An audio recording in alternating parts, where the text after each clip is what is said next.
¿Se escucha bien? Más o menos.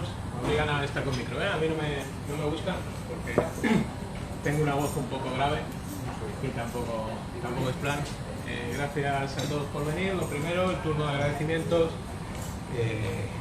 Gracias a la Casa de las Bombas, al Grupo de Luz por invitarme, a María por organizar todos estos tinglaos.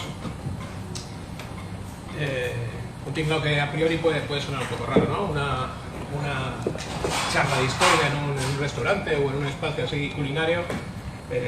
Ayer he tenido otra charla en el archivo histórico y comentaba eso con un compañero y digo, no, mira, mañana hago esto. Y decía, joder, pero tú también trabajas esto de gastronomía. En el fondo yo hablo siempre lo mismo, hablo de cómo vivía la gente aquí en Cantabria a lo largo de la historia. Entonces, si no pensamos que lo que comían era parte indispensable de lo que están viviendo en el día a día, insisto, a lo mejor estamos un poquitín equivocados todos nosotros. Yo creo que este tipo de rollos así culturales nos ayudan a acercarnos a lo que era la vida diaria hace 100, 200, 300 años.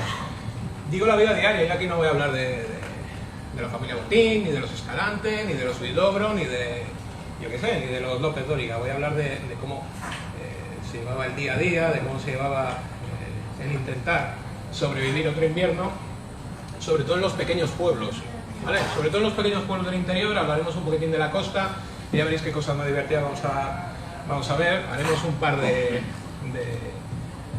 conexiones extrañas de estas que me gustan a mí, ¿vale? Vamos a ver, por ejemplo, tenemos un rey español que sale tonto y a raíz de eso, unos cuantos siglos después, tenemos anchoas en Cantabria, ¿vale? Vamos a ver cómo conseguimos encuadrar las dos cosas, enlazarlas y vamos a ver cómo la historia en el fondo es esto, ir haciendo conexiones un poquitín extrañas. Cuando las haces bien la gente te aplaude, cuando las haces mal te miran un poquitín raro.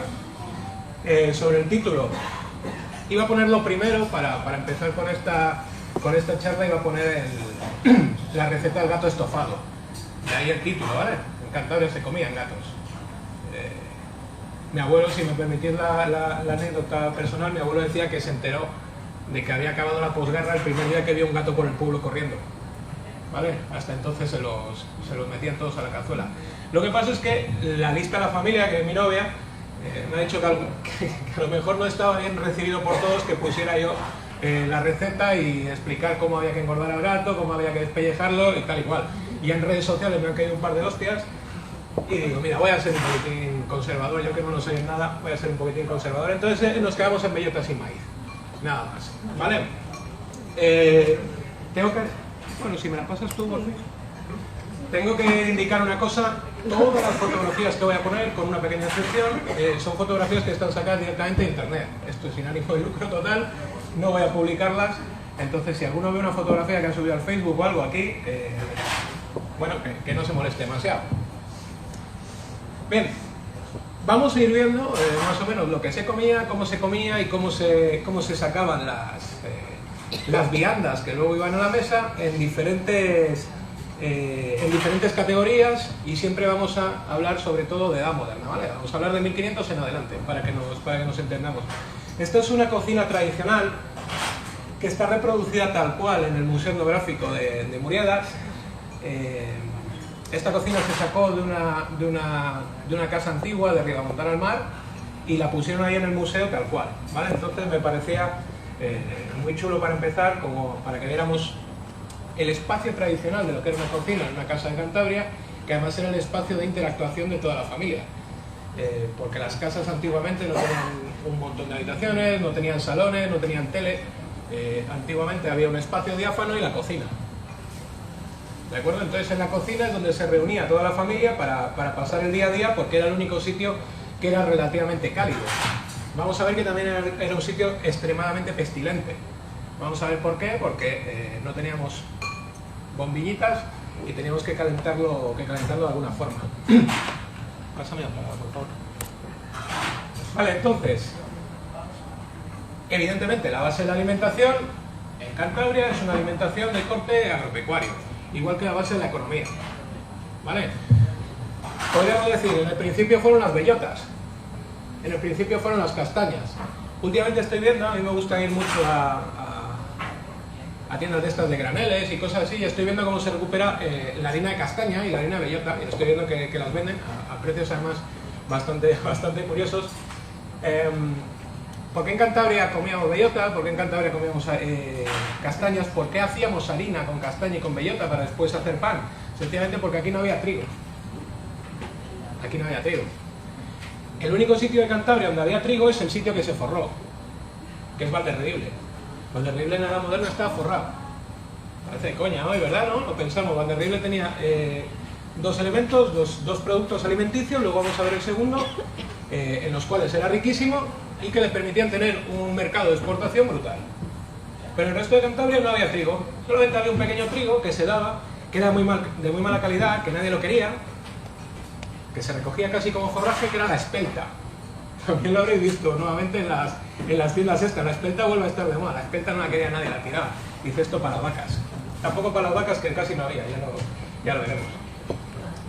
Entonces lo que se creaba era, como digo, fundamentalmente harina de castañas y harina de bellotas. Con eso se hacían panes que duraban todo el invierno. Llegaban como llegaban, pero eran alimentos muy nutritivos, ¿vale? Bueno, lo he dicho antes, por cierto, si alguien quiere intervenir, yo no tengo problemas. Aquí hay gente que ya está en mis clases y sabe que son de intervención libre. No tiene ni que levantar la mano ni nada. Alguien dice, no, yo he visto harina de bellotas y tal, y cosas por el estilo. Bien. Era una economía, además, como os digo, basada totalmente en lo agropecuario y además profundamente prefijada. No había ningún atisbo de libertad. Nosotros vivíamos en un pueblo chiquitito, en un pueblo en la montaña de Cantabria, por ejemplo, y prácticamente nuestro día a día aparecía prefijado bien por la normativa del propio pueblo, lo que se llaman las ordenanzas concejales, o bien por la normativa familiar. En otras palabras, nosotros no podíamos plantar lo que queríamos en el pequeño huerto que teníamos. Vamos a ver cómo teníamos que tener obligatoriamente un pequeño huerto, no podíamos tener los ganados que queríamos, no podíamos hacer lo que nos daba la gana en cada momento. La idea que era, en base a un régimen prácticamente comunitario de todo el pueblo, conseguir que no se nos muriera nadie en el invierno. A base de ir consiguiendo que no se nos muriera nadie en el invierno, lográbamos dos cosas. La primera, efectivamente eso, que no hubiera una familia que se nos quedaba tiesa a la altura de enero o febrero. La segunda, que nadie medrase, porque no podían directamente. Luego vamos a poner un ejemplo perfecto de cómo el que tenía un poquitín de maña y un poquitín de empuje y de arrojo desde un punto de vista, si queréis, comercial, lo llevaba jodido en la Cantabria de la época. No podía moverse, no podía mover los dedos. Pasaba otra cosa. Y luego llegó esto. En el principio era la bellota, pero la bellota era mala. Vio Dios que era mala y trajo el maíz. ¿Vale? El maíz llega a Cantabria a principios del siglo XVIII. No se ve muy bien porque está un poquitín verdoso, pero bueno, veis que están las panojas ahí secando y veis abajo que están desfojando el maíz. ¿Vale? Desfojando las mazorcas. Como os digo, a Cantabria llega el maíz a principios del siglo XVIII. Y dices, oye, ¿pero por qué no llega antes?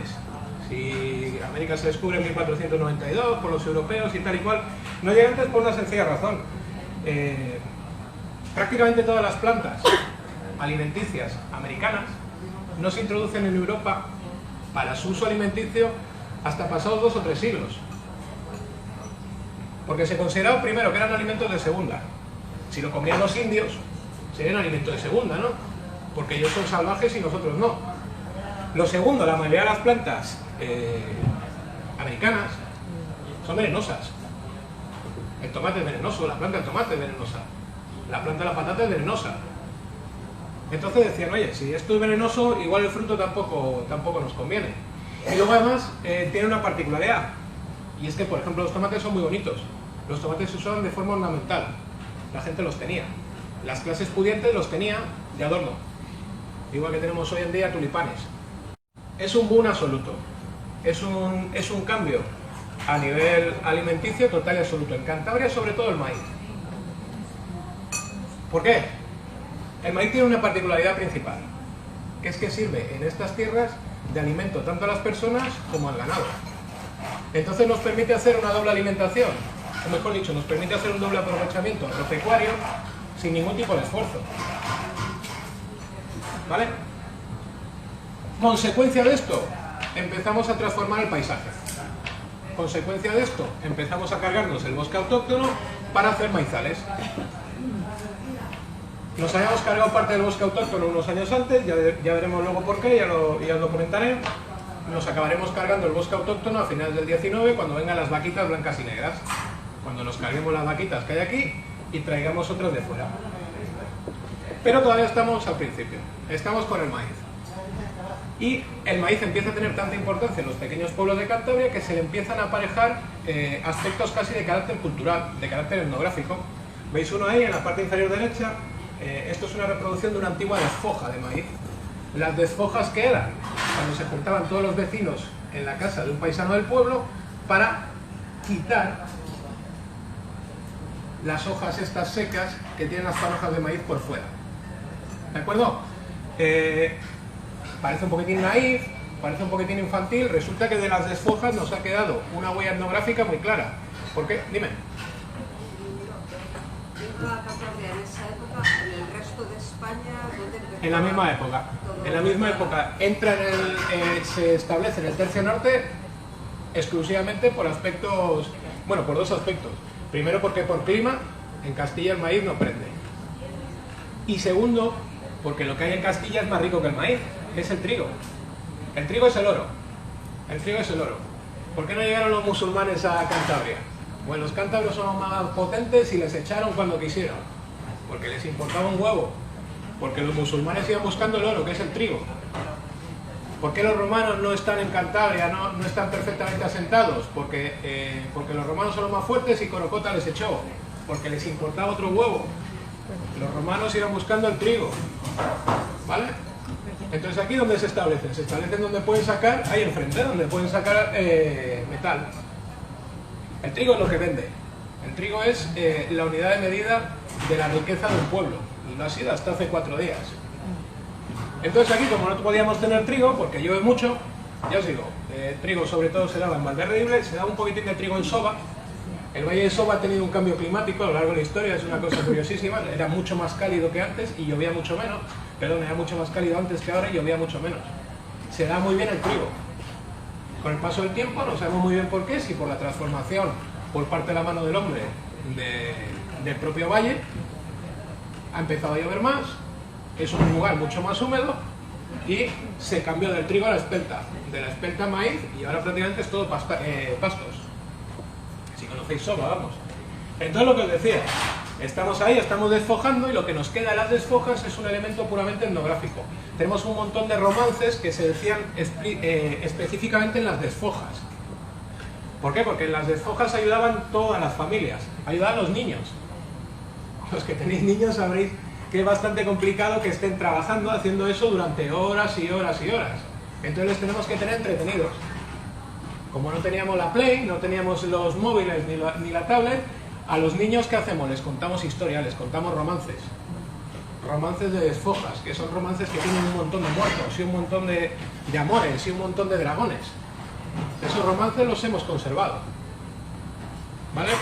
Y como siempre, en cada romance, en cada historia, en cada leyenda, si tú vas quitando las hojas, vas quitando las ramitas, bueno, pues te hablan también de las costumbres de cada pueblo en cada momento. ¿Verdad? Pásame otra, por fin. No, se utilizaba, bueno, para algo, gastronómicamente no, se utilizaba para dormir sobre ello, ¿vale? Eran los colchones eran las hojas de las panojas, y luego se utilizaba mucho, fíjate, para la cocina, pero no para comer, se utilizaba como aislante. Para hacer esto, por ejemplo, esto es una bolona, también se está empezando a poner otra vez de moda esto. Esto es el pan del día a día en Cantabria, os diría que hasta hace 30, 40 o 50 años. ¿Vale? Para hacer esto, para amasar esto, sabéis cómo es, ¿no? Esto es un pan normal, lo que pasa es que es un pan ácimo, no tiene levadura, lleva agua, sal y harina de maíz. Entonces para amasarlo, os podéis imaginar cómo estaba la tabla de amasar en un pequeño pueblo de Cantabria, en una cocina en 1850, se amasa encima de ese tipo de hojas.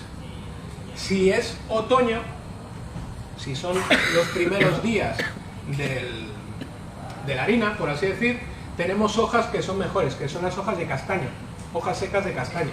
Se humedecen un poquitín y tú las pones encima de la mesa y te queda un mantelito perfecto, ¿vale? Pero al margen de eso, sobre todo para dormir. Era como... Eso es un mundo muy duro y es una vida muy dura esta, ¿eh? A mí me gustaría pensar que somos los campeones del mundo, pero es muy duro. La movilidad que tenía la panocha era para hacer... El País Vasco se llama socala. El cebo para pescar el bonito, porque es la simulación de lo que es el cebo. Sí. Con Lo que pasa es que, fíjate, aquí la pesca del bonito no ha tenido tanta importancia a nivel histórico. De la pesca vamos a hablar luego y vamos a ver cómo se pescan muy pocas cosas en muy determinados momentos y con muchísimas limitaciones.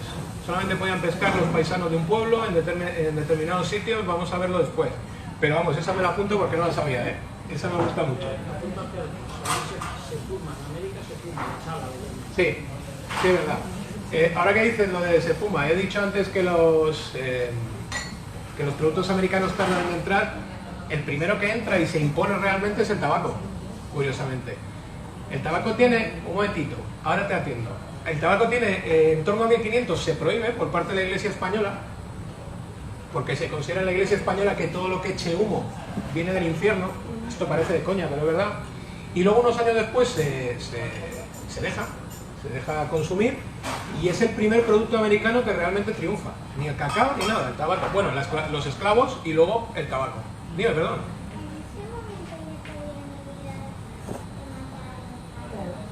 ¿De matar a los gatos?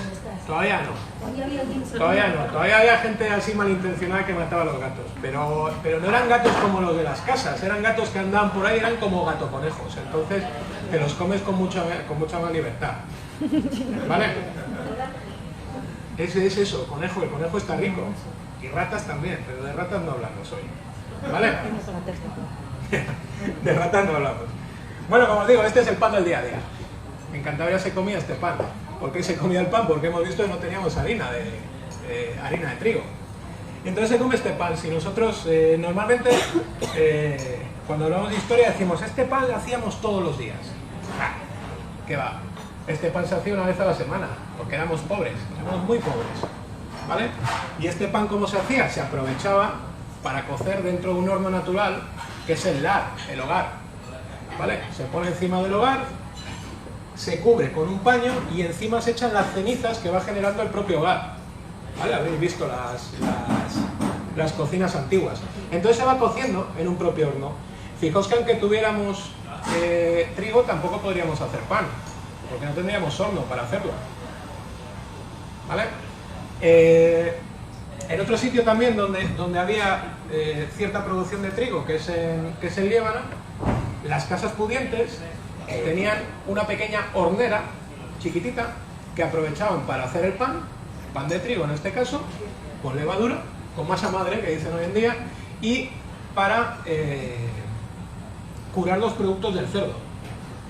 Vamos a ver cómo también curaban menos de lo que nosotros podríamos pensar. Entonces, con esto amarrado, con esto pasamos la vida. ¿Con qué lo complementábamos? Lo podíamos complementar, por ejemplo, con elementos de la huerta. Yo os digo, la huerta es obligatoria.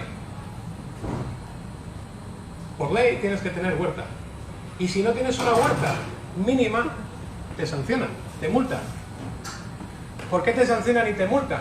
Porque hay voy a decir una expresión que a algunos le va a estremecer por detrás. Dice, hay una institución jurídica tradicional, no voy a hablar de derecho, hoy.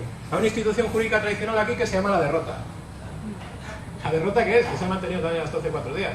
La derrota es que el 1 de octubre todos los ganados de todos los vecinos de un pueblo pueden entrar a todas las fincas de todos los vecinos de un pueblo, libremente. Libremente. A todas. Incluido tu huerto y tu jardín. ¿Vale? Entonces se consideraba que era injusto que tu ganado entrase en el huerto del de al lado, que era un tío, bueno, pues hacendoso y tenía un montón de lechugas y tenía un montón de berzas, y en cambio el ganado de tu vecino entrase en tu huerto y tú fueras un gandul que lo único que tenían eran rosas. ¿Vale? Entonces decían, no, mira, tenemos que tener un huerto y mínimo tiene que haber, yo qué sé, 30 pies de berza, o 30 lechugas, o 30 plantas de arrastrado, de tomates, de pepinos, o de calabacines, o lo que sea. O de peras, ese es otro lado. Luego vamos a hablar de los frutales, ya verás qué piladillos teníamos. Claro, ¿cuál es el problema? ¿Os acordáis que os he dicho antes que lo que íbamos es trampeando? Íbamos engañando al hambre, pero no podíamos medrar. Claro, vosotros, tú, ¿cómo vas a intentar innovar en algo en la huerta? Imaginaos, ¿cómo vas a intentar, por ejemplo, hacer 2 plantaciones? 2 temporadas al año. Dice, este año voy a adelantarlo un poquitín a ver si cojo 2 temporadas. ¿Cómo vas a hacer eso si lo primero, tienes a la vaca del vecino en tu huerta hasta el 1 de marzo y luego es que el 1 de octubre, si no has recogido todo, la vaca entra? Y si no has pillado las lechugas, se las campa. Dime. Más o menos. 1 de octubre, 15 de octubre, 1 de marzo, 15 de marzo.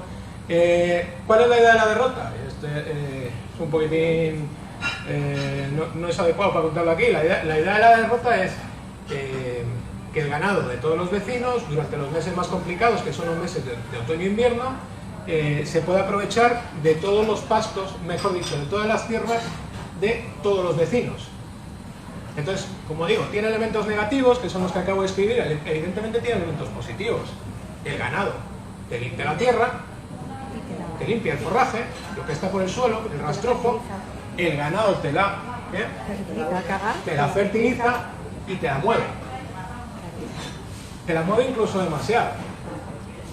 Depende qué animales. En Cantabria somos pioneros de poner herraduras a los cerdos, que es algo muy loco, que no se hace en ningún otro lado. En realidad no eran herraduras, eran como pequeñas botitas, como cuando a veces lo veo también por internet y tal, que le pone la gente botas a los perritos ahora, o a los gatos o lo que sea. Pues aquí se ponía botas a los cerdos para que no zaran demasiado, porque no es lo mismo lo que te mueve la tierra una vaca que lo que te mueve la tierra una piara de cerdos, ¿verdad? Entonces ya os digo, al margen de esto, un poco de huerta, los frutos que nos da el bosque es de todos. Entonces tenemos un reparto equitativo de los frutos del bosque. Un día vas a por setas tú, al siguiente tu compañera, al siguiente tu vecina, ¿vale? Por cierto, ni tú, porque sois mujeres. Un día le corresponde a tu marido ir a por setas, al siguiente a tu marido, o a tu padre, al siguiente, ¿vale? ¿Por qué? Porque le corresponde al vecino. Los vecinos siempre son hombres. Esto también es muy duro decirlo, pero las sociedades antiguas eran así, y desafortunadamente en parte siguen siendo. Pégale otro toquecillo, por favor. ¿Veis? Esto es la espelta. Y estos son los grandes molinos que había, ¿vale? Este en concreto es un molino de mareas. Todos hemos visto molinos, porque todos hemos visto, sobre todo restos que se encuentran hoy en día, o que podemos ver a simple vista en los ríos, pero bueno, este es el de mareas que hay en la zona de Trasmiera, enfrente de Santoña, el molino de Santa Ojeda, me parece, o Santa Olaja, perdón, el molino de Santa Olaja. Este es un molino que en principio estaba pensado para moler. Cuando se creó, es un molino de todos los pueblos de la zona, compartido por todos. Se creó para moler harina de trigo y tuvo que acabar moliendo harina de maíz. Lo normal no era que te molieran la harina de maíz en molinos de esto, lo hacías tú mismo en casa, porque estamos hablando de cosas muy pequeñitas. Al margen de esto, ¿qué más vegetales ibas comiendo? Como os digo, lo que nos daba el bosque y lo que decía la compañera chica, los frutales.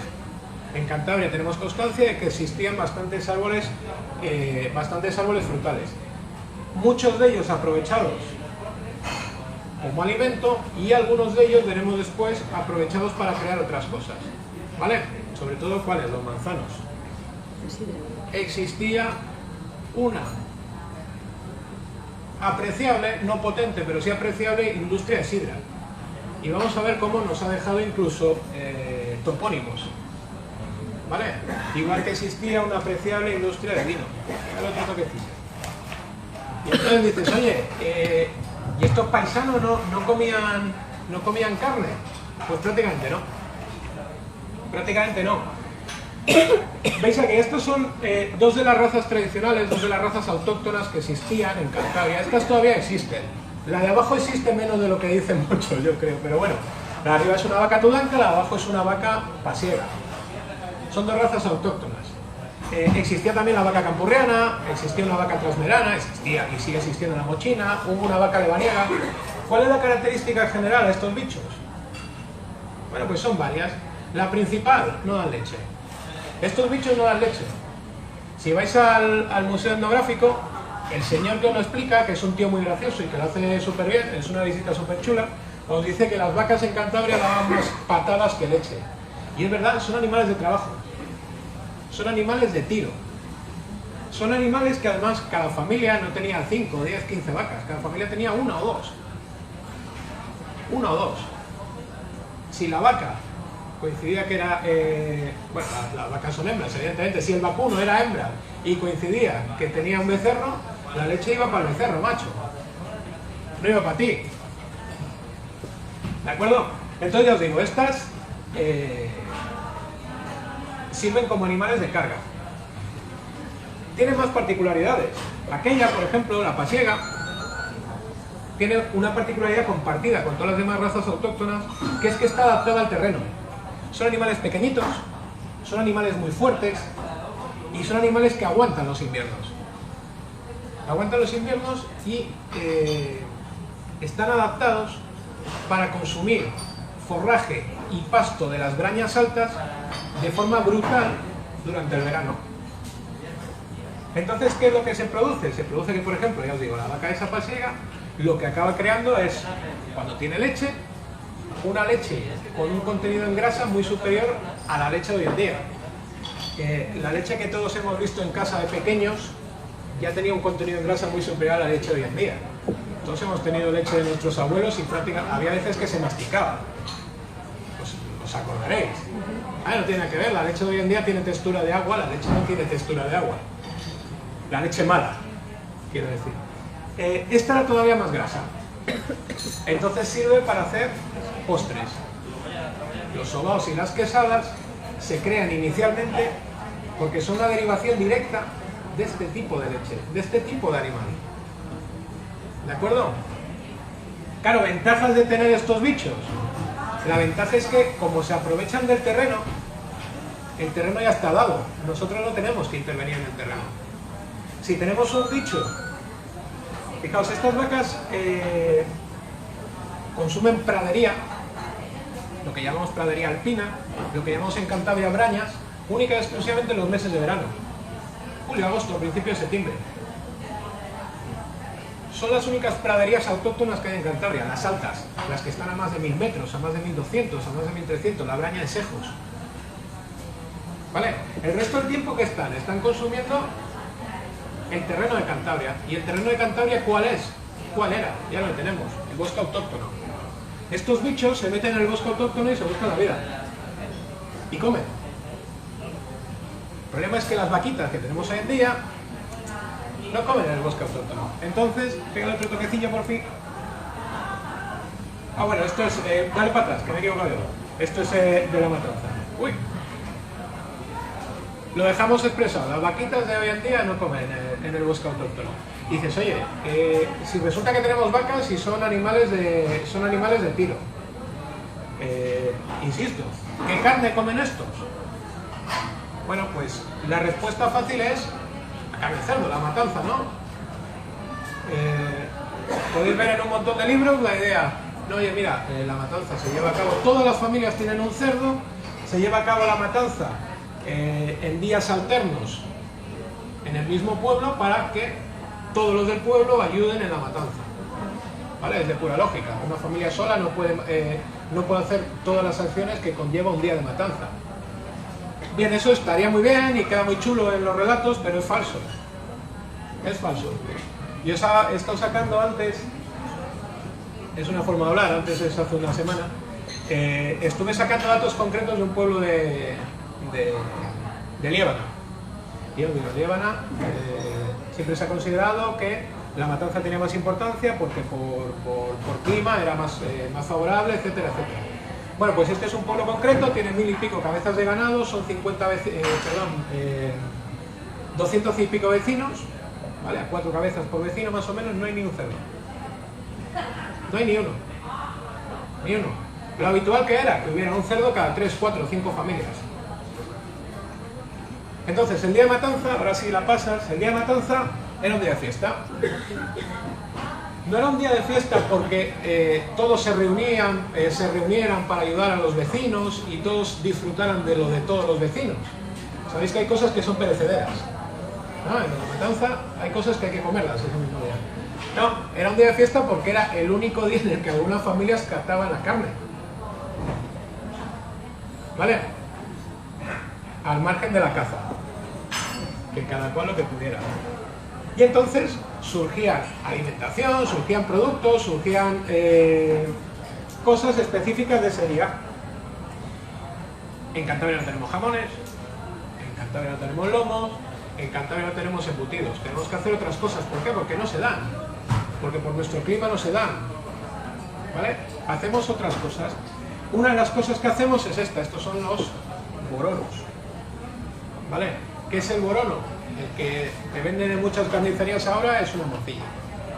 Bueno, es una morcilla, pero relativamente. Tiene un cierto aire con morcilla, ¿verdad? Pero no es exactamente lo mismo. Es básicamente un producto del día de la matanza, hecho con sangre, hecho con especias, se le introduce el alma al borono. El alma del borono es un trozo de tocino, ¿vale? Y luego el borono no se fríe, se cuece. Se cuece en agua. Y entonces surge esto. ¿Vale? Ya os digo, en la carnicería a mí a veces me lo intentan vender como si fuera morcilla y no es exactamente lo mismo. Claro, si tú no comes carne en todo el año, pues esto te agrada bastante. ¿De acuerdo? Vale. Y entonces se produce el cambio. Os estoy pintando una sociedad donde estamos muertos de hambre. Estamos hablando de gastronomía. Si estuviéramos hablando de sociedad o de conflicto, veríamos cómo nos estamos todo el día cascando, hay un montón de muertos, la justicia va muy rápido en el antiguo régimen, parece coña, pero la justicia cuando quieren va muy rápido, cuando quieren es cuando le conviene al señor, por ejemplo. Yo he visto sentencias que se dictan una mañana y por la tarde está el paisano ya pendulando encima debajo del árbol. ¿Vale? Entonces es una sociedad complicada. A mí me gustaría contar otras cosas porque queda mucho mejor si lo cuentas. Se vende mucho más libros siendo Isabel Allende, pero esto era más parecido a Juego de Tronos. ¿Vale? Para que nos hagamos una idea. Y en el siglo XIX ya lo que hacemos es cambiar por completo la situación y cambiar por completo todo. Es de noche. Si nosotros estuviéramos mirando, si fuera de día y estuviéramos mirando a la zona sur de la bahía, ¿qué veríamos? Sobre todo praderas, ¿no? Las praderas verdes de Cantabria. Todo eso no existía. Todo eso no existía. Cantabria era un inmenso bosque. Era un inmenso bosque. Las únicas praderas que surgían eran las de las brañas, las de los pastos altos. ¿Qué es lo que pasa? Que a final del siglo XIX en España ha habido un boom demográfico, fundamentalmente en las décadas de 1860, 1870, y necesitamos alimentar a toda la gente nueva que está. Y uno de los alimentos que se proponen como alimentos válidos, como alimentos muy nutritivos y como alimentos relativamente baratos es la leche. No tan baratos como en la actualidad, pero es la leche. Problema, hemos dicho antes, las vacas de Cantabria dan patadas. Solución, importamos vacas del exterior. El otro día he escuchado a un afamado orador de esta tierra diciendo que importamos vacas de Suiza. No, las importamos de Holanda. Trajimos las vacas, están las blancas y negras, las frisonas. ¿De acuerdo? Por de pronto, ¿qué les ha pasado a las vacas de Cantabria? Han perdido los cuernos. La vaca en Cantabria es un animal que no tiene cuernos. Si os fijáis. Es totalmente anómalo. En segundo lugar, estos son vacas lecheras. Son vacas lecheras. Una frisona buena literalmente tiene, con perdón de la expresión, las ubres tan grandes que no se puede meter en el bosque a comer. Pero es que tampoco se metería porque no es su naturaleza. A una frisona la sueltas en mitad de la reserva de Saja y sale regular. ¿Qué necesitan estos bichos para sobrevivir? Bravos. Si no tenemos prados, ¿cómo los hacemos? Cortando el bosque autóctono. Surge aquello. Surge todas las praderías de la zona de Obiarco, de la zona de Tagle, para que os hagáis una idea, de cualquier lugar de Cantabria. Surge todo lo que hoy en día es prado por debajo de los 600 metros, era bosque autóctono. Con perdón de la expresión, lo que no es prado por debajo de los 600 metros es eucaliptal, así que andamos jodidos. ¿De acuerdo? Dale otra. ¿Veis? Ahí arriba, bueno, ahí se nos está moviendo un poquitín, no lo tocamos más. Lo de arriba es una pradera que está en la zona de Toñanes. Eso era bosque y se tala por completo para que estas vaquitas importadas puedan vivir. Y lo de abajo es la zona lunada. Veis que no hay un árbol en muchos kilómetros a la redonda. Claro, aquí he hecho deliberadamente una trampa, ¿no? ¿Por qué? Porque en lunada no hay árboles, por las vaquitas, pero sobre todo porque los árboles que había en esa zona se fueron a otros dos sitios. Se fueron a Barcos, a la Armada Española, y sobre todo, muy especialmente, se fueron a la fábrica de cañones de La Cavada. No de Liérganes, porque la de Liérganes era pequeñita y no asumía demasiado, pero es que en La Cavada teníamos los mayores altos hornos del mundo. Los mayores altos hornos del mundo estaban en La Cavada. Entonces, para alimentar esos altos hornos hubo que cargarse todos los bosques autóctonos de Cantabria. Ahí nos cargamos el 60%, con las vaquitas nos cargamos el 35% y ahora nos estamos cargando poco a poco el 5% que queda. Ahí no se ve bien, pero por aquí, esto es una cosa que debéis saber porque es muy curioso, por aquí está el tobogán más largo de Cantabria, que es el resbaladero Lunada. Un tobogán de 6 kilómetros. ¿Vale? Un tobogán en el que se ponían en la cima. Se calculaba que se deberían haber puesto 200 carros de madera diarios. Cuando mejor funcionó no llegaron a 100, porque el tobogán era lo que era. Y se les dejaba caer hasta abajo. Imaginad solamente el estruendo. Imaginad también, sabéis que Lunada es normalmente el primer puerto que se cierra de la red nacional y el último que se abre. De la red nacional me refiero a nivel nacional, porque es red secundaria. Imaginad también cuando se congelaba el tobogán por dónde salían volando los troncos, ¿vale? Entonces tú te encuentras documentación y te cuentan que un tronco ha salido volando y se ha calzado una vaca. Pero hay otro día y le dan la misma importancia, además, y dice, no se ha calzado una vaca, se ha calzado un vecino esta vez. Le da la misma importancia en la documentación, porque como comprenderéis, la importancia para la empresa, que era una empresa real, estatal, es la misma. Esto deberíais ir a verlo porque es una auténtica pasada. Es una auténtica pasada. Pégale un poquitín por fin. ¿Vale? Entonces, ¿veis que hemos visto?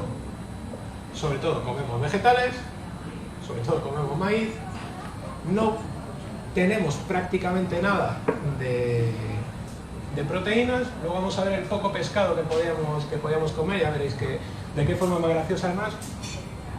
¿Y os acordáis que os dije antes que Valderrey estaba forrado? Valderrey está tan forrado que le compra al rey institucionalmente, no nos vamos a meter mucho en esto, pero le llega a comprar al monarca una semi-independencia. El monarca está tieso, no importa cuando lo leáis esto, el monarca de España siempre está tieso y Valderrey le va comprando, pues le compra un día un juez, otro día le compra un notario, otro día le compra un alcalde. ¿Por qué está forrado? Dijimos, está forrado porque tiene trigo. Y os dije, también tiene otra cosa, tiene miel. Estos son panales de rica miel, estos son dujos, ¿vale? Lo de arriba y lo de la derecha son dujos, que son básicamente troncos huecos donde se introduce un enjambre, o donde has introducido tú artificialmente un enjambre. Esto es un dujo interno, que es horizontal, aquí se aprecia un poquitín, eso es un hornillo, se llama hornillo. Entonces tú para rellenar esto lo que hacías ibas en busca de un enjambre al monte, porque los enjambres no se compraban, no es como ahora, ibas en busca de un enjambre al monte y pintabas con agua y un poco de azúcar, o con agua y un poco de miel, o con agua y alguna planta que fuera un poco dulce, pintabas un madero. Es el escriño eso. El escriño. Dejabas que todas las abejas se pusieran encima del escriño las metías el string y las abejas en un saco y luego lo metías aquí. Para que no te zumbaran las abejas, lo que hacías es ajumarlas con una jumera, que es algo que yo creo que todos hemos visto. Una jumera hoy en día es un recipiente de metal que tiene un agujero arriba y otro abajo, se pone en el fondo hierba verde y un poquitín de bosca seca, de abono seco, y se enciende. Y entonces ajuma. Va saliendo el humo, a las abejas las soplas y las abejas se quedan atontadas, las puedes manejar sin que te hagan nada. En Campoo, que es de donde es tradicional esto, una jumera, yo lo he escuchado hasta hace 4 días, cuando yo hacía estas cosas, una jumera es una borrachera también. ¿Vale? Si os fijáis es prácticamente lo mismo, porque te ajuman y te quedas un poquitín volado, igual que las abejas. No es en broma. ¿Qué es lo que pasa? Que de aquí se obtienen 2 productos extremadamente ricos. Se obtiene por de pronto el único producto realmente dulce que existía durante muchísimos años, que es la miel. Si querías endulzar algo, lo hacías con miel. Si querías conservar algo, también lo podías hacer con miel. Vamos a ver luego las salmueras en Cantabria, el problema que teníamos. ¿Vale? Pero la miel era un producto de super lujo. Si querías endulzar algo, te fastidiabas. Haber nacido 500 años después. El producto realmente que comprábamos todos, o que se compraba por parte de todo el mundo, que venía de las abejas, era la cera. Era la cera, los cerones. Y era un producto que se compraba porque era un producto fundamental para un aspecto prácticamente de nuestra vida diaria en los pueblos, que es la iglesia. Cuando se nos moría el abuelo, teníamos que ponerle un montón de velas. Un montón. Y somos hidalgos, en Cantabria. Tenemos un 90% de hidalgos. Un 90% de nobles. Habéis leído prácticamente todos el Lazarillo. ¿Veis cómo el hidalgo del Lazarillo prefiere morirse de hambre antes de reconocer que es un piojoso? Pues aquí lo mismo. Si el vecino había puesto 12 velones para el abuelo, nosotros teníamos que poner 12 o más. Un producto de super lujo, extremadamente caro. Vas a leer otro poquito. ¿Vale? En toda esa zona, como os digo, en la zona sur, en la zona esta de Valderredible. Todo esto eran bosques y ya casi no nos queda. Pegar otro viajecillo. Ya vamos acabando, Ya vamos acabando porque decíamos, oye, quiero comer proteína, necesito comer proteína porque no tenemos tofu, no tenemos... Esta gente no comía nada así. Y dices, oye, igual comían el pescado. Bueno, pues tampoco. Tampoco. Vais a ver que por una mezcla de no podemos y por una mezcla de no queremos. Vale, de primeras, claro, le podemos sacar de los ríos o de la mar, ¿no? Está clarísimo. Vale, de los ríos, ¿qué pescados podemos sacar? Si somos un vecino de a pie. Nosotros, seguro que aquí hay alguno que esconde o algo, pero nosotros, los vecinos de a pie, somos piojosos y no podemos sacar nada. Porque los peces buenos de los ríos son los peces reales. Los peces que tiene el rey. Los peces que se compran.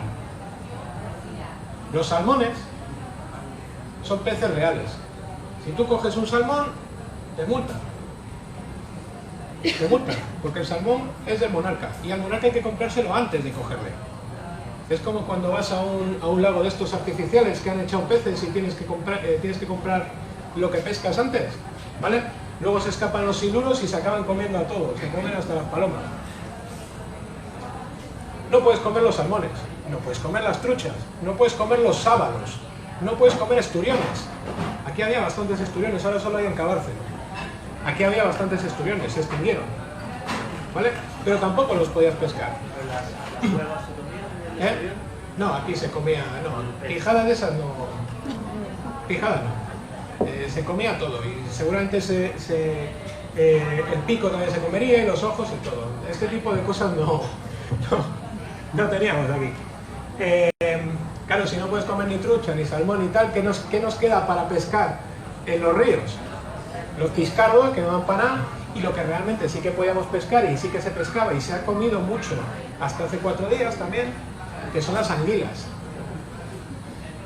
Pensad que estamos en un momento en el cual nuestros ríos no están llenos de mierda, con perdón. Entonces las anguilas que sabéis que es un animal que siempre va a los lugares, sobrevive en lugares con mucha polución, no es lo mismo, ¿vale? Se podían comer sin ningún tipo de problemas. Ya veis, en el río no podemos comer nada. Dice, bueno, pues vamos a comer en la mar, ¿no? Tampoco. Bien, en la mar podemos hacer dos tipos de pesca, ¿verdad? Pesca de altura y pesca de bajura. Vale, pesca de altura. Sobre todo lo que hacían los barcos de Cantabria era la pesca. Se dedicaban a pesca de ballena y a pesca de besugo. Una porque era muy fructífera, la pesca de ballena, y otra porque era un producto muy caro, que es el besugo. Sigue siéndolo hoy en día. Problemas. Si nosotros queremos hacer pesca de ballena y pesca de besugo, queda muy bien la idea esta de vamos a pescar ballenas justo enfrente de la costa de Comillas. Vale, esto queda muy chulo, pero esto no es así. Para pescar ballenas tenemos que hacer una campaña larga, de varios meses. De primera, la campaña nos la va a tener que sufragar un paisano, que es el que pone el barco, ¿verdad? Porque es un barco muy grande. Entonces ya no vamos a ser pescadores, ya vamos a ser asalariados. Ya es otro rollo. De segunda, ¿dónde pescaban los montañeses y los vizcaínos y los asturianos ballenas? Fundamentalmente en dos sitios. En el Gran Sol, que es el mar que está enfrente de Irlanda, y en Terranova. Problema. Cuando Carlos II muere sin descendencia porque es un rey idiota, un rey impedido, para que los Borbones lleguen al trono de España, les apoya Inglaterra. Inglaterra no les apoya gratuitamente, Inglaterra se queda una serie de cosas. Entre esas cosas que se quedan son los caladeros de Terranova y del Gran Sol. En otras palabras, a la altura de 1700 los cántabros, los vizcaínos, etcétera, etcétera, ya no pueden ir a esos sitios a trincar ballenas. Nos quedamos con la idea, porque esto además va a ser importante luego. Dice, bueno, no podemos comer ballenas, las ballenas no servían para algo aquí, no servían, sobre todo el que tenía dinero, iluminaba con aceite de ballena, que tenía mucho dinero. Los que no tenían dinero, ¿con qué iluminaban? Los interiores de las casas. De primera no iluminaban, para eso tenemos día y noche, ¿vale? Tenemos la mitad del tiempo podemos ver y la otra mitad no, lo otro es artificial. De segunda, los que querían iluminar, ¿con qué lo hacían? Pues con aceite de pescado también, con aceite de sardina, que era para lo que se utilizaba. Claro, el aceite de sardina, ¿de qué se obtiene? Pues para enzurriar las sardinas. Si habéis estado alguna vez en una casa antigua de Cantabria, veréis que ventilación tiene la justa. Si habéis estado alguna vez en una casa antigua de Cantabria, veréis que las chimeneas tienen un tiro también justo. ¿Qué es lo que estamos creando? Estamos creando un espacio insalubre. Porque huele fatal, porque salimos pringados de aceite, porque está lleno de humo. ¿Vale? Para eso, para lo que servían las sardinas. Ya os digo, lo segundo que más se pescaba en altura eran besugos. Dices, oye, los besugos ya, pues sí, ¿no? Los besugos nos corresponden a nosotros, dice, a algunos de nosotros. Los besugos se pescan a unos 120 millas de la costa y se pescan en pinaza. Las pinazas son, creo que tengo por ahí, dale a ver, creo que hay una pinaza. No, eso, dale para arriba, que no es una pinaza.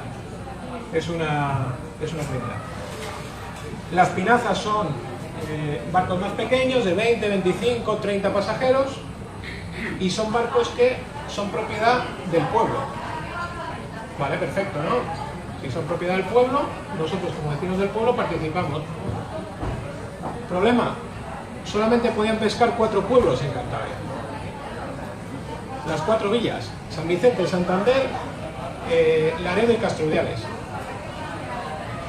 ¿El resto de las villas no pescaba? Sí, pero tenían que pagar una especie de matrícula. Un tío de Comillas, para hacerse a la mar y pescar, tenía que estar inmatriculado en la cofradía de pescadores de San Vicente de la Barquera. ¿Vale?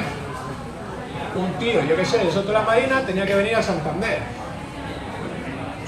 De facto, ¿qué estamos haciendo? Favoreciendo a 4 sitios y perjudicando al resto. En segundo lugar, ¿qué estamos haciendo? ¿Veis? Seguimos fastidiados. Esto no es manera de vivir. ¿De acuerdo? Y por último, ya aquí sí le damos. Bueno, pues vamos a hacer la pesca bajura, ¿no? Oye, si no podemos comer... ballena no podemos comer porque nos han quitado los ingleses. Besugo no podemos comer porque es muy complicado. Y además el besugo solamente se pesca en época de invierno. Entonces es muy peligroso y por eso es un producto caro, etcétera, etcétera. Solamente se pescaba. Dice, bueno, pues pesca bajura, ¿no? Vamos a comer anchoa, vamos a comer sardinas y tal. Estos peces no se comían. No se comían. Se arrojaban. Se devolvían al mar. Las sardinas servían para eso, para hacer aceite. Las anchoas, los bocates, ¿qué es eso? Se devuelve al mar. Se devuelve al mar. ¿Hasta qué momento se devuelve al mar? Hasta que necesitamos no devolverlo. Hasta que nos cortan los ingleses la llegada a Terranova, ¿vale? Hasta que Carlos II se muere sin saber muy bien dónde estaba, si estaba vivo o muerto, se muere sin descendencia, pese a que le meten la momia de Santa Teresa de Jesús en la cama para animarle, pero no hay manera, ¿vale? Siglos después Franco lo hace solo con el brazo, vamos a menos en ese sentido. Esto es cosa mía, no es cosa de Mari ni de nadie. ¿Vale? Si nos denuncian por ese tipo de cosas, soy Marcos Pedro, me encontréis fácil. Cuando nos estamos muriendo de hambre, decimos, oye, vamos a aprovechar estos peces de aquí que parecen muy feos y tal, pero algo nos alimentarán. El problema es que no tenemos con qué pescarlos. No tenemos, porque los barcos no nos sirven. Y nos inventamos un barco nuevo. Un barco chiquitito, un barco estrecho, un barco muy rápido y muy manejable. Y un barco que arrastra una red que se llama la red traína, que es una red con una malla muy tupida. Estamos inventando las traineras. Se dice muy a menudo que las traineras sirven para cazar ballenas. Si alguna vez habéis visto una trainera y una ballena, una al lado de otra, os daréis cuenta que no. ¿Vale? Pero se dice, y hay cuadros, y hay catetos que te lo dicen, y todos los años cuando llega la bandera a la Concha saca el marca un pequeño articulín y te dice que las traineras eran los barcos con los que los vascos, porque además en el norte solo pescan los vascos, si eres de fuera de fuera de Cantabria, con el que los vascos pescan ballenas. Póngame usted una trainera enfrente de una ballena y a ver qué pesa. Y entonces nos inventamos, ya os digo, las traineras, que aparecen en todo el norte.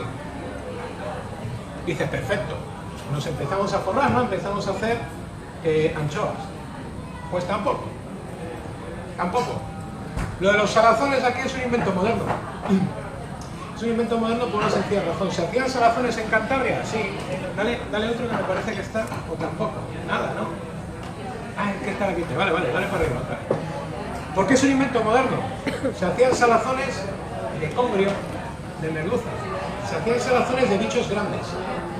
Por una razón. En Cantabria tenemos sal autóctona, tenemos un sitio que se llama Cabezón de la Sal, y no sé si alguien se ha parado a pensarlo alguna vez, pero el apellido le lleva por ahora. En Treceño había salinas, en Mogro hubo salinas, en Cuchilla hubo salinas. Las de Mogro y Cuchilla se cubrieron de arena.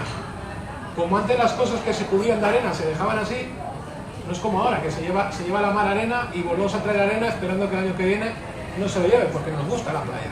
¿Vale? Antes se dejaban así. Esta sal era muy mala calidad, era muy vasca. Era muy vasca. Es muy rica, o mejor dicho, es muy fructífero. Los pueblos que tenían sal sacaban pasta, pero es una sal de mala calidad. Es de tan mala calidad que sirve para curtir el cuero.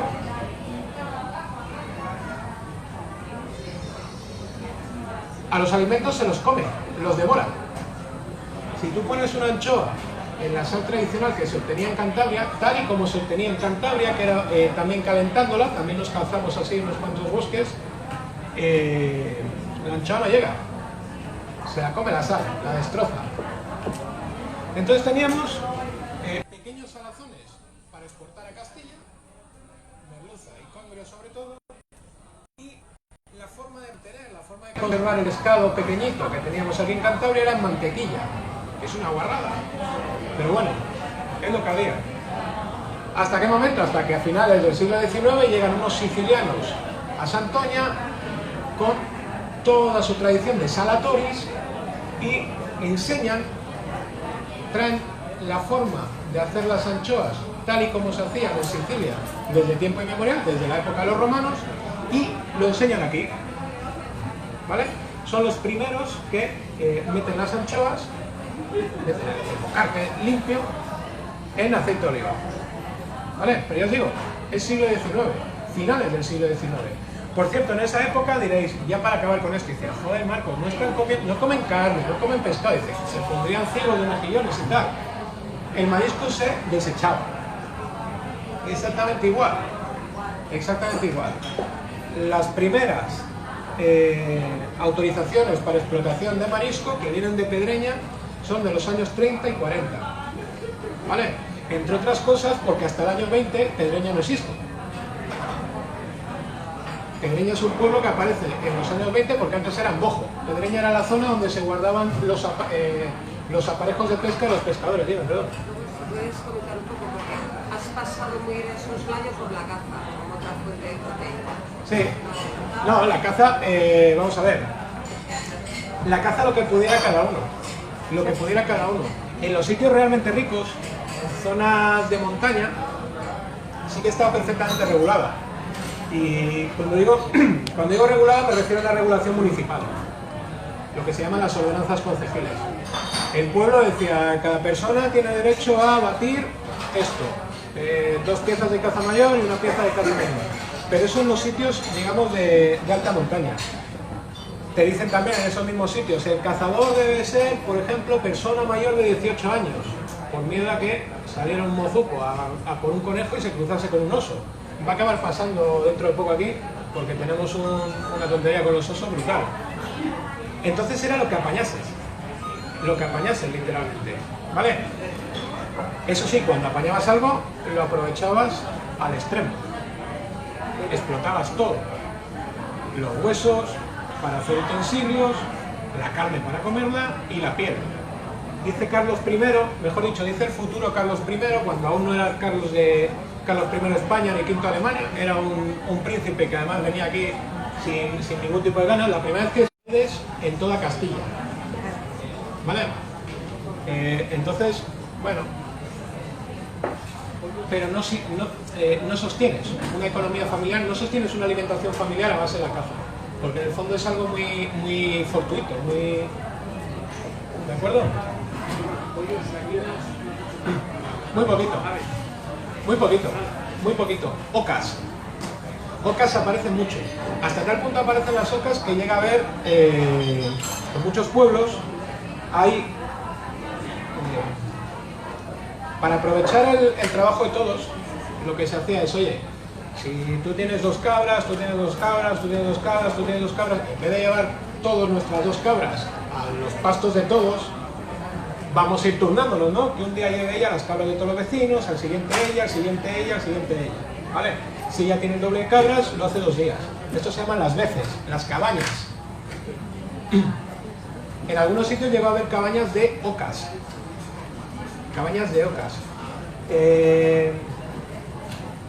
Lo que es las aves menores, todas estas cosas en muy escasa medida. También es verdad que esto es más difícil de establecer porque no aparece tanto en la documentación. Las gallinas, las ocas sí, porque son más grandes, pero las gallinas no aparecen en la documentación.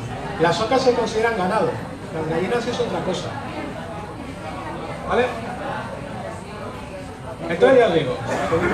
Dime, perdón. Viendo las anchoas, ¿cómo Sí. se solucionaron los... ¿Cuál, perdón?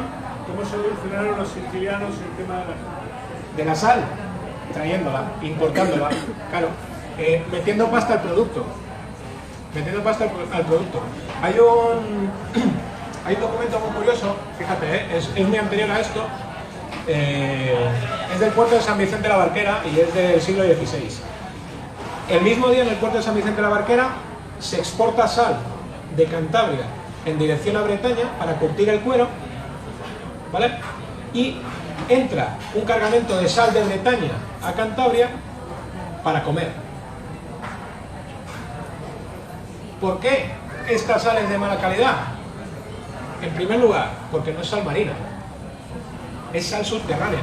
Es sal que sacamos de un enorme río subterráneo que hay en Cantabria que va erosionando una piedra que tiene componentes salinos y que lo que acabamos teniendo debajo de Cantabria es un río de salmuera. Tenemos Solvay por algo. Tenemos Solvay por este río. ¿Vale? Entonces la calidad ya es menor. Y luego además la forma de obtener la sal también es muy distinta. Si habéis estado en Cádiz veréis que la sal ahí es muy sencillo, ¿no? Hacemos una poza y dejamos que el sol haga su trabajo. Yo hablaba una vez con un salinero y decía, joder, allí debéis de tardar un montón, ¿no? No, es que aquí si esperamos a que se evapore el agua no nos pasa. Bueno, igual ahora ya con lo del cambio, aquí lo que hacíamos era calentarlas en hornos enormes. Había un horno enorme que es una tuera, una hocina, y dentro del horno se metía una paellera de 5 metros de diámetro que es una tuera y se calentaba. Entonces lo que queda cuando se evapora el agua es la sal, pero claro, queda la sal muy vasta, porque lo que estás haciendo que es lo mismo que nos pasa cuando quemamos la paella, que nos queda lo de abajo, ¿no? ¿Cómo es? Eso, correcto. Pues nos queda exactamente lo mismo, nos queda una sal muy vasta. Entonces estos tíos lo que hacen es importar. Nos dice, lo de la mantequilla es una cerdada, es una guarrada, olvidaos de ello, y además vamos a meter dinero aquí porque tenéis un producto que es muy superior al nuestro. Y estos tíos traen, esto lo sabréis, traen la forma de hacer las anchoas que se llegaban haciendo desde el Imperio Romano, pero sabéis que la anchoa del Mediterráneo, que se llama igual, el locarta del Mediterráneo, no es el mismo pez. No es el mismo pez. Entonces dicen, tenéis un producto de mayor calidad que el nuestro, vamos a modificarlo. ¿Vale? El aceite también. ¿Cuál? El aceite también. El aceite también, claro, sí, aquí no, aceite prácticamente nada, se tenía que importar todo, por eso lo que ellos hacen es un producto de alta calidad, porque tienen una inversión inicial y la quieren recuperar, y la forma de recuperar la inversión inicial es haciendo un producto de altísima calidad, ni más ni menos, se ven obligados a ello, en Santoña todavía hay gente con apellidos italianos, y en Sicilia hay un cierto interés con esta situación. Hay pueblos donde se vivió una inmigración brutal entre pueblos de Sicilia y Santoña, y hay un cierto interés, no voy a decir que un hermanamiento, pero sí que hay una cierta idea de, joder, esta historia cómo nos sucedió. ¿Cuál? Por comodidad del puerto. Seguramente también porque Santoña es un lugar menos maleado a nivel de linajes locales. Y me explico. Los puertos de Cantabria, los más tradicionales, los más fructíferos, los naturalmente mejores, los que tenían una mezcla entre un puerto natural adecuado y la infraestructura necesaria. San Vicente de la Barquera es muy excéntrico. Está en una esquiluca, ¿verdad? Castronidades a finales del siglo XIX estaba otra cosa. ¿A qué estaba? A ser espacio de veraneo de la burguesía baja vasca. La buena burguesía vasca tenía su casa de veraneo en Guecho. La burguesía vasca menos buena tenía su casa de veraneo en Castro. Santander es un puerto mercante. Sobre todo es un puerto mercante. Y luego Santander también estaba otra cosa. Santander se estaba, entre otras cosas, forrando con el comercio americano, pero forrando.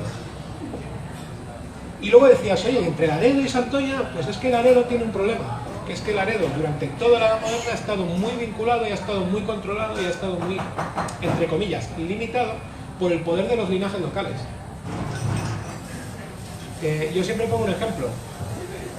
A la altura de 1750, que es cuando Santander despega, por una serie de... a Santander le toca la lotería 4 o 5 veces en 4 o 5 años y despega.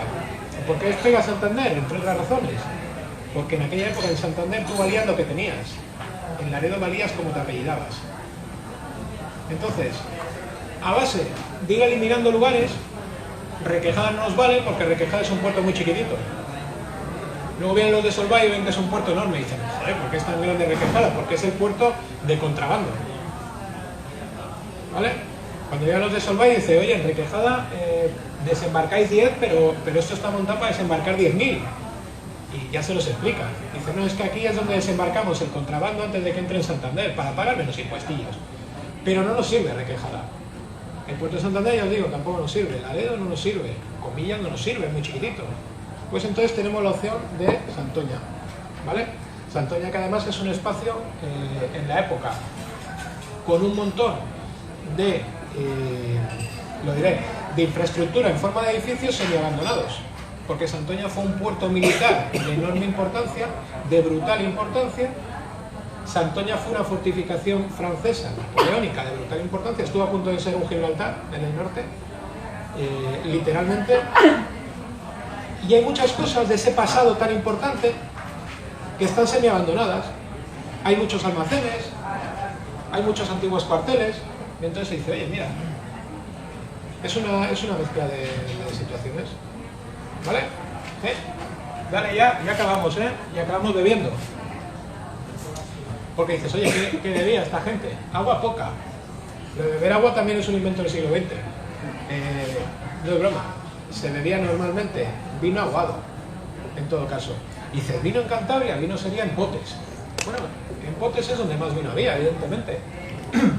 Hasta tal punto que en potes, en muchos concejos, en muchos pueblos, había un paisano determinado que era el encargado de vigilar las viñas. Su trabajo era ese.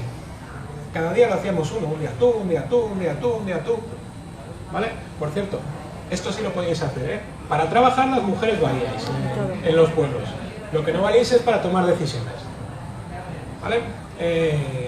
Para trabajar y para recibir bienes. Si erais viudas, valíais como medio vecino. Es una cosa también muy fea. Entonces, en Líbana esto ocurre. Dice, si en el resto de Cantabria, pues en el resto de Cantabria también. Cantabria se producía muchísimo chacolí, el chacolí santanderino, ¿vale?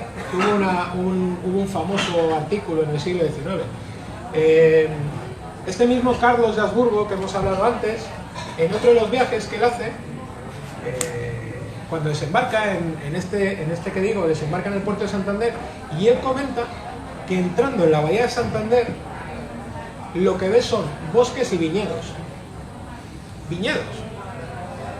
Viñedos, o sea, vino de cierta calidad. En Cantabria se hacían dos tipos de vino, de muy diferente calidad, como yo creo que sabemos todos. El primero, el vino bueno, que era el vino de viñedo, el vino de chacolí, y luego se hacía un vino que era de parra, que era un vino de parra. Yo digo que es el antecesor del vino blanco que se bebe en los bares, que te dan en frasca de barro, que nunca sabes qué va a ser, que puede salir bien o mal, aquello a jugarte. Hay un documento del siglo XVII que dice que el vino de la montaña se mastica, no se bebe, ¿vale? Se refiere a al vino de parra. Ya os digo, hay viñedos por toda Cantabria, hay zonas que son más ricas, una de ellas es evidentemente Líbana. Hay espacios destinados a la explotación de los manzanos, de la sidra. ¿Cómo sabemos esto? Lo sabemos por documentación. Por ejemplo, la iglesia de Santa María de Yermo hacía sidra con manzanas que obtenía entre Celia. Fijaos que está relativamente lejos, pero bueno. Y luego tenemos toponimia. Tenemos un sitio que se llama el Pomalongo, tenemos un sitio que se llama el Pomar. ¿Vale? Entonces, tampoco es una creación de nuevo esto de la sidra en Cantabria.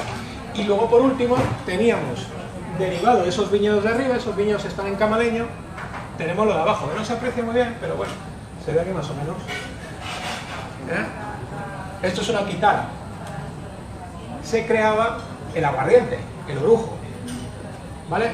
¿Con qué se crea el aguardiente, el orujo? Se crea con el ollejo, con el pulpejo de las uvas. ¿Vale? ¿Por qué se hace el orujo? ¿Porque nos guste más? ¿Porque sea un producto de lujo? ¿Porque sea un producto que nos gusta un montón? No, se hace porque queremos aprovechar absolutamente todo. Y una vez que hemos hecho el vino, hoy en día ya sé que el orujo bueno se hará directamente con la uva y será una uva especial y habrá que... No. En época histórica, una vez que hemos hecho el vino, con lo que nos queda debajo, lo recogemos todo, lo metemos en la alquitara. Antes de meterlo tenemos que poner normalmente hierba húmeda, también hojas humedecidas para que no se pegue el ollejo en el fondo de la alquitara, y empezamos a crear el orujo. La idea, insisto, ¿para qué es? ¿Para mamarnos? No, es para aprovechar por completo el producto. No sé ni qué hora es. Hay que ¿No, comprar. tenían legumbres? ¿Eh? Legumbres. Legumbres sí tenía. Esto es una cosa muy curiosa, porque yo una vez puse a ver de un paisano, yo leí en una novela histórica que hablaba de aquí de Cantabria, y decía que esta era del Marqués de Santillana, transcurría en el siglo XV, que es cuando vive este hombre. Y decía que estaba pasando por un campo en Liébana y que estaban recogiendo alubias. Y digo, coño, pero si la alubia es un alimento americano. Y luego resulta que, ya te digo, a la mujer que escribió esto, que es Almudena Arteaga, además, que es la descendiente del Marqués de Santillana, la puse verde. Y tiempo después me la tuve que comer con patatas, porque sí había alubias, había habas. El haba es una planta europea y se la denominaba alubias. Entonces nos encontramos alubias durante la Edad Moderna. Fundamentalmente eso. La alubia cuando aparece con el maíz y ligada siempre al maíz. Exactamente igual que aparece ahora. Y, vuelvo a decirlo, siempre orientada, como dices tú, a la legumbre. Las vainas, las judías verdes, no se consumían. No se consumían, por una sencilla razón, porque son perecederas. Nos cunde más tener la alubia. Pero sobre todo eso, en Cantabria, garbanzos, nuevamente en los sitios que tienen el clima, sobre todo en Liébana, ¿vale? El garbanzo chiquituco lebaniego, y esas eran las únicas legumbres que había. ¿Lentejas, no? ¿Cuál? ¿Lentejas? No, aquí nada. Arroz tampoco nada. ¿Vale? Pues yo creo que van a ver la siguiente. ¿Cuál es? La siguiente. Bye bye. Si no tenéis ninguna duda más o ninguna historia, yo aquí lo dejo. No sé qué hora es, por cierto. 8:20. 8:20, 9:20. Soy un campeón. ¿Eh? Tenía yo calculado, digo, 50 minutos y tal.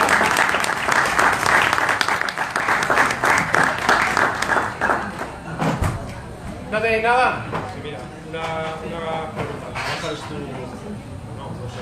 Vamos, pues San Andrés es el patrón de Castro. Yo soy de Castro. Sí. Y se comen besugo y caracoles. Los caracoles estaban metidos en la dieta de los marineros. ¿Por alguna razón tiene algún porqué esa...? Los caracoles están metidos en la dieta de todos los pueblos de Cantabria de forma tradicional, de forma histórica. Caracoles se comerían a estos días. Se comía prácticamente todo. Rápidos y... Exactamente. Y luego además, fíjate, es una comida también no perecedera, porque tú puedes ir cogiéndolos y los puedes guardar durante X tiempo. Entonces es muy cómodo. La idea de esto es curioso. Hoy en día veríamos comidas de estas y diríamos, joder, pues comida mucho mejor, mucho más sano, etcétera, etcétera. La idea en época moderna es ir manteniendo el día a día y es pasar el invierno. Y nosotros hemos hablado de esto, pero podríamos hablar de los bosques y veríamos cómo algunos árboles no pueden ser talados nunca. ¿Cuáles? Los de hoja perenne. El acebo no puede ser talado nunca. ¿Por qué? Porque es el último espacio al que podemos agarrarnos si el invierno viene fastidiado.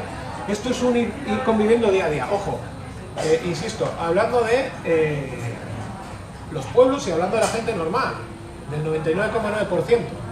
Si nos vamos a los banquetes reales, pues veis que son la barbaridad. Si nos vamos a los banquetes de la alta burguesía santanderina, cuando iba la alta burguesía santanderina, cruzaba en barquito y se iban de merienda por la ría Cubas. ¿Vale? Y lo cuenta José María Pereda y lo cuenta muy ufano, porque José María Pereda era un burgués hasta la cabeza, ahí adelante vivía. ¿Vale? A Polanco iba a ver vacas de vez en cuando, nada más. Y lo cuenta muy ufano, dice que se habían preparado pasteles de no sé qué pastelería, llevaban el café de no sé qué otro sitio. Estos vivían, con perdón, muy bien. Iba a decir otra cosa, evidentemente, pero es que no digo tacos nunca. Entonces, vivían muy bien, pero el resto de la gente era mantener. De hecho, había un día, ahora que has dicho San Andrés, hay otro San Andrés en el Santoral, que yo creo que cae por principios de verano o así, que provoca una fiesta muy concreta en un lugar muy específico de Cantabria, que es muy curiosa, que es la zona de Duña, de Bustablao, de La Ayuela, que hacen la que se llama la fiesta de la rueda. La fiesta de la rueda es una fiesta en la cual se da de comer a los pobres. Se da de comer a los pobres, ¿vale?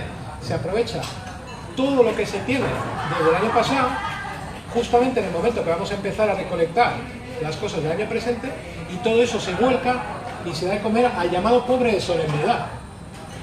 Claro, cuando tú en un censo del siglo XVIII, del siglo XVII, apareces como pobre de solemnidad, la pobre, ¿eh? Pobres éramos todos, ¿sabes? De solemnidad, que es el que no tiene para comer. Eso es por San Roque. Por San Roque, puede ser. En la zona se sigue haciendo hoy en día hacen una barbacoa y hacen aluviada y tal, es muy gracioso. Pero claro, el origen es ese. El origen es, esta gente ya que ha sobrevivido hasta aquí, vamos a dejarles que vivan también otro año. ¿Vale? No sé si tenemos alguna duda más. ¿Ha habido ahí algún animalillo más que no has nombrado? ¿Cuál? ¿Algún animalillo más que no has nombrado? ¿Ovejas, por ejemplo? Sí, también. No nada de potros, de caballos, Marcos. yeguas. Potro, yeguas, caballos, todo eso para el trabajo, única y exclusivamente. Ovejas muy pocas, más cabras. En Ovejas Cantabria era receptora, no emisora. Exactamente, porque además lo que se hacía era arrendar los pastos altos, por ejemplo los pastos altos de la zona de Picos de Europa, la zona del Collado de la Perra, el Collado Pelea y tal, toda esa zona se arrendaba al honrado concejo La Mesta, ¿vale? Ojo, se arrendaba, te obligaban a ello. El concejo La Mesta era el sindicato de los ganaderos en España y era el sindicato más potente de la época, como hoy en día las eléctricas o los hidrocarburos o lo que queráis. Lo que decía La Mesta se hacía. Entonces, muchas veces no se sabe si lo haces voluntariamente o te obligan a ello. Pero sobre todo se hacía para eso. Ovejas había, pero menos. Había más cabras, porque estaban más adaptados al terreno de Cantabria. Dime, perdón. Una cosita sobre la leche que has dicho antes. Las vacas, la mazulanca y la pasiega, Sí. que producían mucha mantequilla. La vaca la pinta, la que llaman pinta, que es la Holstein o la Frisona, también producía hace 40 años bastante mantequilla. Claro, porque era... No tanta quizá, pero muchísima. Pasa que la presión de la industria llevaba a cambiar los patrones. Ahora, en vez de producir grasa, producen proteína. La leche cada vez tiene menos grasa y más proteína. No, al revés, si está bien, si es lo que hemos dicho antes, que todos hemos visto la leche que había en las vacas de la casa del abuelo o de la abuela y veíamos que la textura era diferente, no tiene nada que ver, insisto, la leche tú la volcabas y no parecía agua, hoy en día sí parece agua, la leche mala, la leche de calidad no. ¿Cuál? Quesos, no hacían de las cabras. Habían Sí, claro, en el museo etnográfico se puede ver perfectamente el espacio de los quesos. Lo que pasa es que no se hacía tanto. Lo primero, se hacía para el autoconsumo. El queso no era un bien muy preciado aquí, porque los quesos se consideran de baja calidad comparados con los quesos castellanos, y eran sobre todo un alimento que creaba para el autoconsumo el pastor. El pastor. ¿Vale? Hay que cortar, ¿eh? ¿Hecho? Se acabó. Venga. Un aplauso. Hasta luego, gracias. Perdón, que me enrollo.